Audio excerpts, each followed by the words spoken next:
Okay, the next thing with respect to the deadlift that I want to talk about is how we need to maintain what's called a neutral pelvis and rib cage position. And what I mean by that is imagine that if your hips are in a neutral position, so where they should normally sit, so not anterior pelvic tilt or not posterior pelvic tilt, right? But a neutral position, your relaxed position, right? You want to think of them as a cup, right? So like this.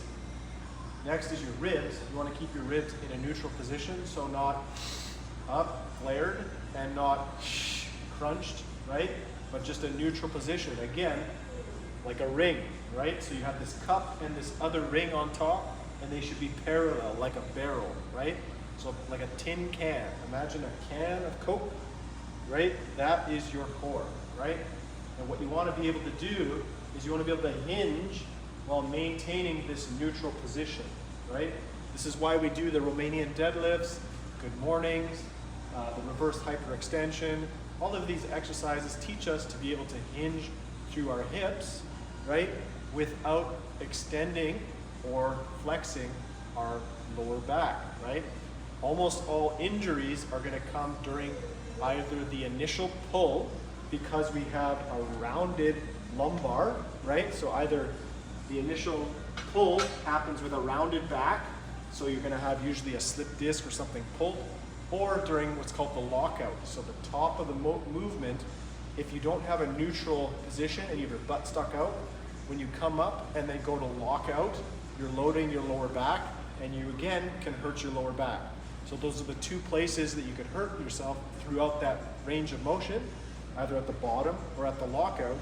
And to prevent that, we're going to keep that neutral core and spine position. So learning how to brace, right? And this comes from getting all the air out, tensioning up your core, but make sure that you're not crunching down. You keep that chest neutral, hips neutral, get it tight, and then breathe into your abdomen. Now it's tight all the way around, like a full can of Coke with it not being opened. It's very hard. You can stand on it, it's not going to break. Same here.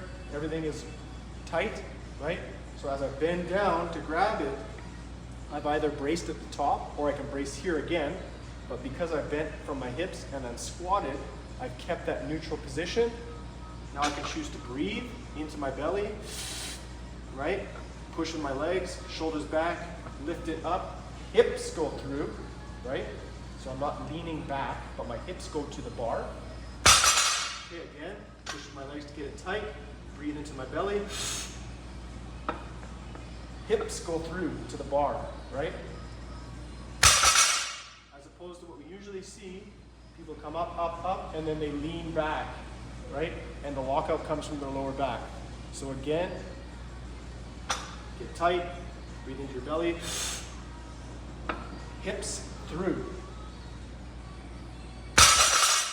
That's the lockout, right? So we're maintaining that neutral position and we're thrusting forward with our hips.